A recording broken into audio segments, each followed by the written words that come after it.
নমস্কার। আজকে আমি দেশি চিকেন বানাবো। চিকেনটাকে চিকেনটাকে ভিনিগার মাখিয়ে আধা ঘন্টা রেখেছিলাম। এখন আমি ভালো করে ধুয়ে নেব। আপনারা চাইলে লেবুর রসও দিতে পারেন।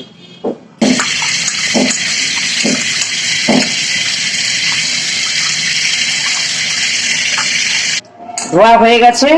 এবার এটাকে আমি একটু গরম তেলে ভেজে নেব, তাহলে এর গন্ধটা চলে যায়। এখানে আমি মিক্সি ব্যবহার করি না, আমি পাটাতেই বেটে নেব।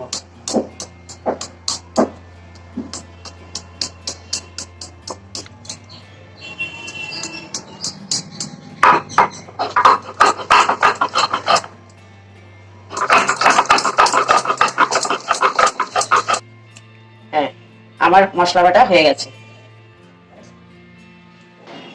আদা রসুন বাটা হয়ে গেছে আমার। এর মধ্যে জিরার গুঁড়ো, ধনে গুঁড়ো,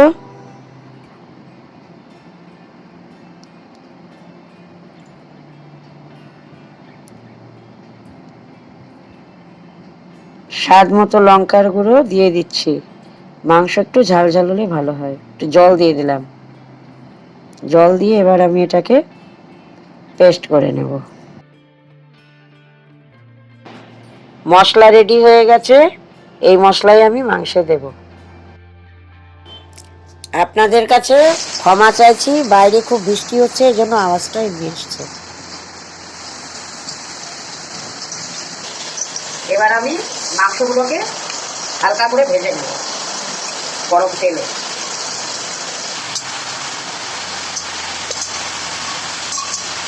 এবার আমি একটু এমনি করে হালকা করে ভেজে নেব, তাহলে এর যে গন্ধটা সেটা চলে যাবে। এটা আমার হালকা ভাজা হয়ে গেছে। এবার আমি এটাকে নামিয়ে ঢেলে নেব।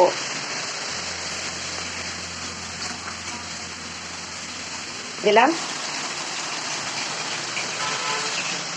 একটু একটু জিরা দিয়ে দেবো, না দিলেও হয়, আমি দিচ্ছি। এবার আমি পেঁয়াজটা দিয়ে দেবো, দিয়ে পেঁয়াজটাকে ভেজে নেব ভালো করে। আমার পেঁয়াজ দেখুন ভাজা হয়ে গেছে। এবার আমি একে একে সব মশলাগুলো দিয়ে দেবো। প্রথমে আমি হলুদ দিচ্ছি, তারপর যে মশলাটা বানিয়ে রেখেছিলাম সেটা দিচ্ছি।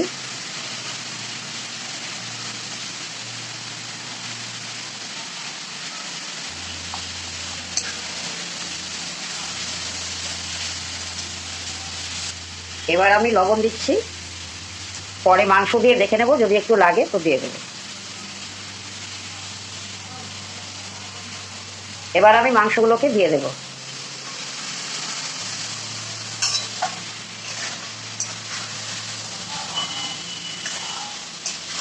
এবার আমি টমেটো দিয়ে দিচ্ছি, দিয়ে তেল ছাড়বে, তারপর একটু গরম জল দেব।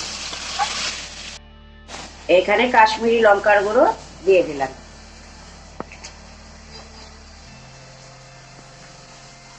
আমি এর মধ্যে একটু গরম মশলাও দিয়ে দিচ্ছি, পরে আর একটু দিয়ে দেব।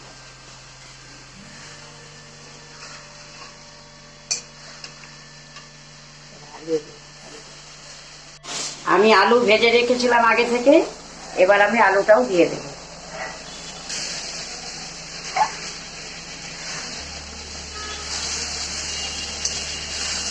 একটু গরম জল দিয়ে দেব।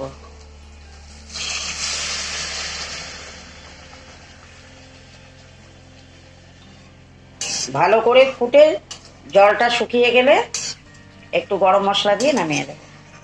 দেখুন আমার চিকেন কষা রেডি হয়ে গেছে।